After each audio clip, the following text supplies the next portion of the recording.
and welcome to this live reading from The Lightning Horse, an Empire at Twilight novel by N.L. Holmes, and this is presented by Itsy Bitsy Book Bits. Chapter 1. This is what it means to be a charioteer, thought Tewapara in awe. Not a diplomat, an emissary, but a driver of horses. A charioteer was a man who cracked the whip, and a pair of powerful, perfectly trained animals sprang forward, devouring the earth before them with a roar like a clap of thunder. How their manes streamed behind them, rippling like battle flags.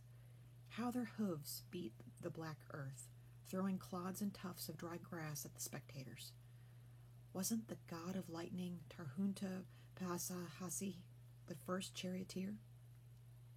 The sight of a team swallowing the black earth in a furor of speed never failed to swell the heart of Tuatapari, son of Powhatan. His eyes followed the vehicle as it made the turn. His father bent over the leads.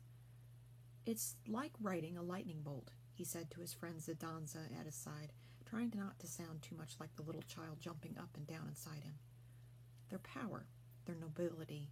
You can't imagine horses doing anything ignoble, can you? I wouldn't be happy in any other profession. "I don't know," said Zidanza vaguely, his gaze on the galloping animals. "It's rare that I get to take a team out, and even then it's only for the distance of a few ikus, but I do love being around them." He gave his amiable grin. "Feeding them isn't quite as dangerous as driving them." Zidanza was a groom of the royal stables, even though he was a prince of sorts, descended from the great Tadhalia. He was a mild young man with a round face and sleepy eyes that held a curious mixture of lassitude and anxiety. By and large, he was slow-moving and even lazy, which nicely balanced Tewapara's crackling energy. They had been friends since childhood. Tewapara dragged his eyes away from the team that thundered past him. Hing Hattushuli was testing out the new horses he had bought from Hurrian merchants in Carchemish, and Tewapara's father, the Hashtalan Nuri, the king's own driver, was in the box. The young man's family had served the king in the honored post of charioteer as long as there had been a king of Hadiland, since the first men of Hadi had come forward from Kashara and established themselves in the old capital of their predecessors, defying the curse on Hattusha to make it the heart of a mighty empire. Tewapara took pride in that heritage. Only the cream of Hadi's aristocracy could touch these priceless horses, even to serve them their mash or brush their sleek, glistening coats. A job that might seem menial became an act of high ceremony when performed for the royal horses. Many of the drivers and even the grooms were, like Zidanza, princes of the blood. Tewapara continued to assemble the royal chariot, forcing the two tall wheels onto the axle slathered with sheep fat and hammering in the cotter pins, while Zidanza held it steady. Tewapara dropped his mallet into the toolbox on the ground, and Zidanza pushed it aside with his foot. The charioteer laid the long draft pole with its fixed double yoke out before the vehicle. With one eye still on his father's headlong course around the field, marked by a great plume of dust, Tewapara set the harness leathers on the floor of the box until he could bring the horses from their stalls. Not far away, their backs to him, stood a crowd of grooms, drivers, and royal princes, all watching, with excitement, the test of the first pair of horses. The king's three oldest sons, young men about Tewapara's age, were among them, including Prince Nirikali, the Tukanti, or crown prince, and Tewapara's employer. Hishni, the third in age, cried eagerly, "Look at those demons fly! I've never seen such power!" But Tewapara smiled to himself. They hadn't seen the best team yet. He headed back into the royal stable, and the thunder of hooves and the roar of the crowd faded. It was always quiet, hushed in a nearly religious sense, inside the long stone-walled barns that housed the king's horses. High-spirited lightning bolts though they might be on the field, the stallions were tranquil and well-mannered in repose, except perhaps when the mares were in heat. The Hashasi boys were so perfectly trained that Tewapara would have trusted them to step over his prone body. In day, he entrusted his body to them as he did now, entering the box of Stormcloud of Terhunta. The big beast rolled his eyes and jerked its head away, but only to be contrary. He knew the appearance of a human holding a bridle signified, "Go have fun! Run fast!" "You know what this means, don't you, my beauty?" cooed Tivitapara in his hoarse-calming voice. He ran a hand over the horse's dappled hide and down his muscular chest and long, powerful leg, which darkened into silvery black along the cannon as it approached the hoof.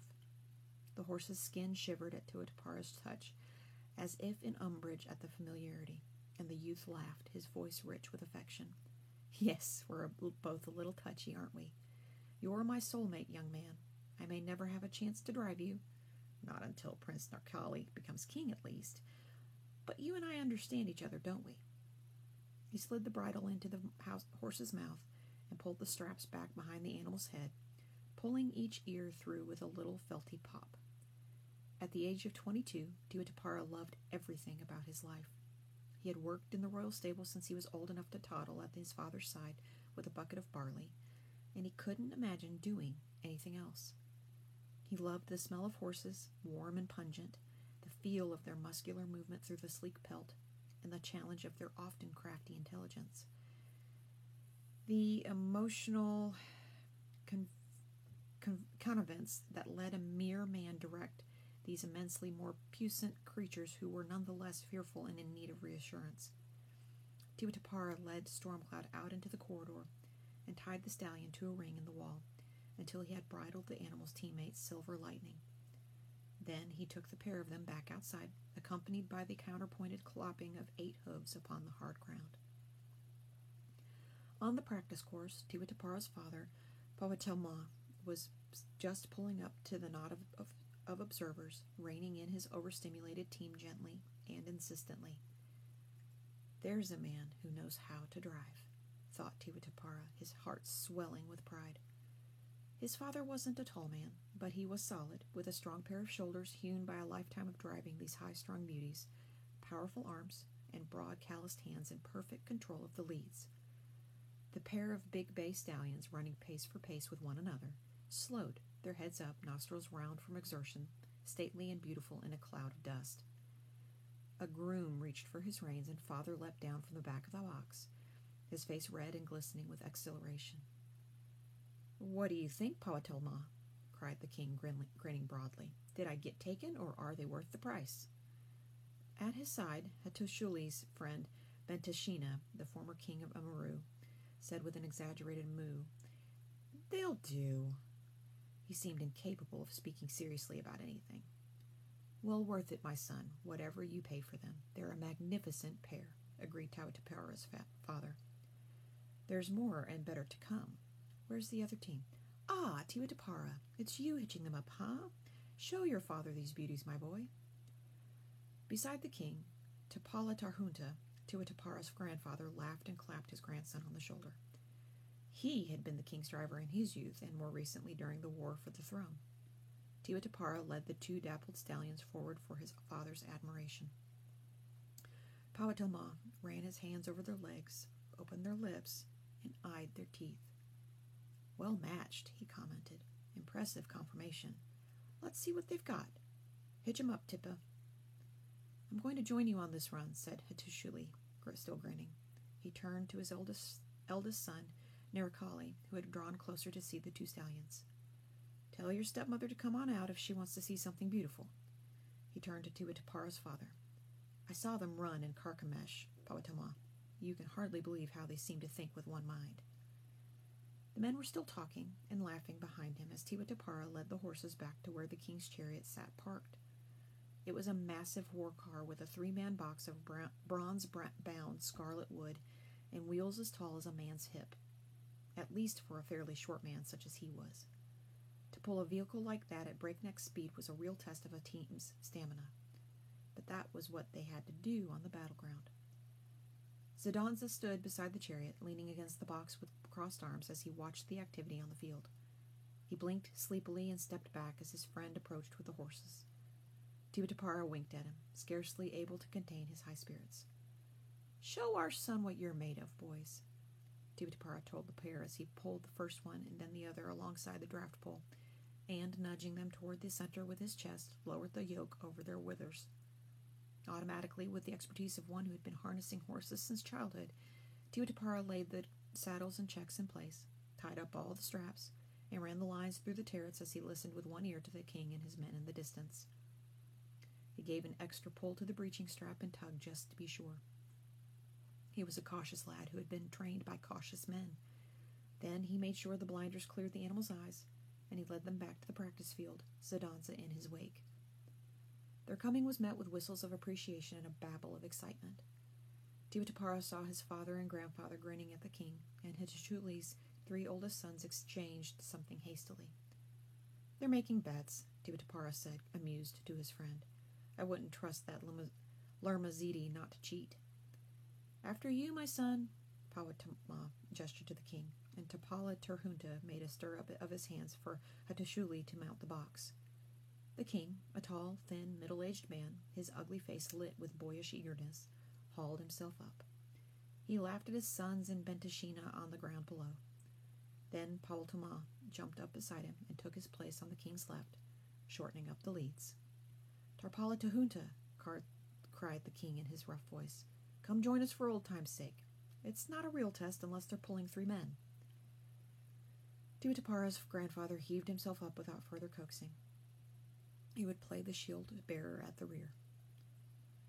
Powatama had just eased the animals into a walk to turn them onto the practice field when a page boy came running from the direction of the stable. He shot toward the field after the chariot, his footsteps making little puffs of dust in the tattered dead grass. "My son! My son!" he cried, waving his arms. The men on board turned as the driver drew the team to a halt. "What is it, damn it?" yelled the king. The boy trotted up to the vehicle, panting. "The Tawanana said to tell you there's a messenger from Kardunish, my son. She said it's very important and that you need to hear him and formulate a reply." Hartashuli stifled a curse and squinted around as if he hoped someone could rescue him from this interruption. Finally he said, "All right, tell her I'm on my way." He aimed in an elaborate shrug at his sons. "All bets are off, boys." Then he clapped Tiwatapara's father and grandfather on the shoulders and let himself laboriously down from the box. "Should we wait for your return, my son?" "No," asked Powatama. No, go ahead. Impress the others. I've seen these gorgeous fellows in action." The king gave Stormcloud an affectionate slap on the rump as he passed. Then Hatashuli strode off toward the stable on his long legs. "So, show us what they've got, Powatama," cried Prince Narakali from the sidelines in his smooth baritone. Ishni and Lermazidi stood beside him, the latter smirking. "Tipa, do you want to join us as the 3rd man?" called Powatama. Tiwatapara had just begun to run eagerly toward the vehicle when Narakali stopped him. "Did you finish repairing that collar you were working on, Tiwatapara?" "No, my lord," he admitted, dreading what was coming. "Then I'd rather you did that. I need it tomorrow." "Yes, my lord," he replied, lowering his eyes with a pang of disappointment and even resentment that his prince couldn't wait while he, Tiwatapara, had the ride of his life, sharing such a moment with his father and grandfather, 3 generations of charioteers in one box. "You coming, son?" called his father. "No, I have things to do," he replied with a forced smile. He was a soldier, and orders were orders. He would never admit the depth of his disappointment. Powatama clucked the team up into a trot, and already one could see how perfectly matched the pair were, not only in appearance but in spirit as well. Usually one horse would pull hard while the other was content to come along, much like Tiwatapara and Zidonza. But Stormcloud and Lightning seemed to exult in the competition, each springing ahead against the load of 2 men in a heavy wooden car. Tiwatapara watched, holding his breath in admiration as the vehicle disappeared toward the other end of the field in a storm of hoofbeats and dust. Then he made his way with a deep sigh of resignation toward the stable. It was silent inside. Everyone was at the field watching the new horses. Only an occasional ruffle of equine breath or the scrape of hooves disturbed the heavy golden quiet of the place, with its straw-covered floors and moat-filled air. Tiwatapara snuffed the sweet, hay-perfumed atmosphere as he made his way to the tack room and took down the collar he had begun to repair. It was part of Narakali's ceremonial harness. He would indeed need it for the next day's festival procession. There was a rip at the seam, but Tiwatapara saw that he had almost completed restitching it. A few minutes' work remained, no more, and it wasn't altogether clear to him why one of the grooms couldn't take care of it. Normally such things were their job, but the ultimate responsibility was the charioteer's, and Tiwatapara was a perfectionist, often choosing to do things himself. For this, I missed a chance to test the new team with my father and grandfather. He heaved a mighty breath as he laid the collar down. He found a big curved needle and threaded it with a length of thin gut. Then, sitting on the only bench in the tack room, he proceeded to stitch carefully through the old holes. From off in the distance, Tiwatapara heard the faint thunder of wheels and hoofs as the team approached the near end of the field again, and the whistles and shouts of the onlookers.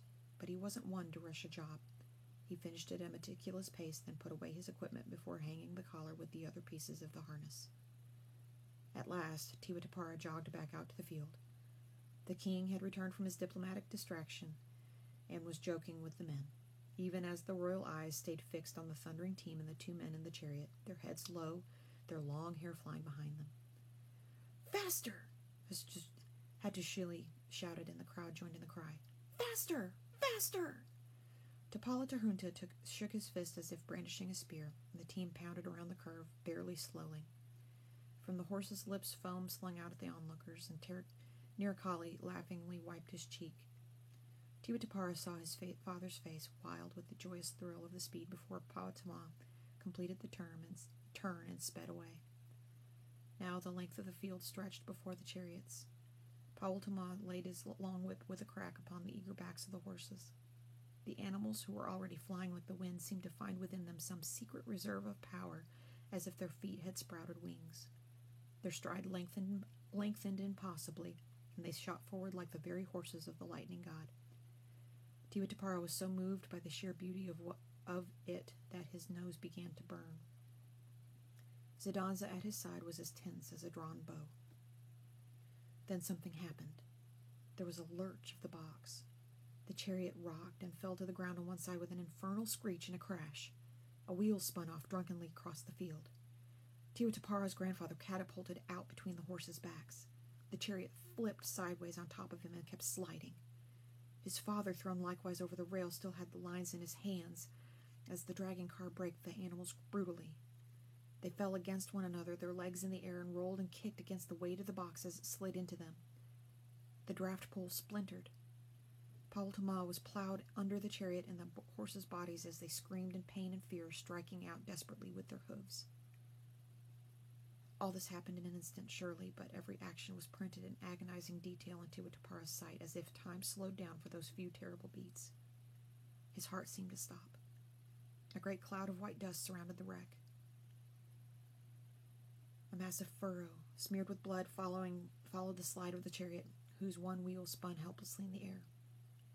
The horses' shrieks rose in the unshamed terror of injured animals, but the two passengers were silent, buried under the overturned chariot and the struggling horses. Zidanza gripped Tiwatapara's arm and sucked in his breath, aghast.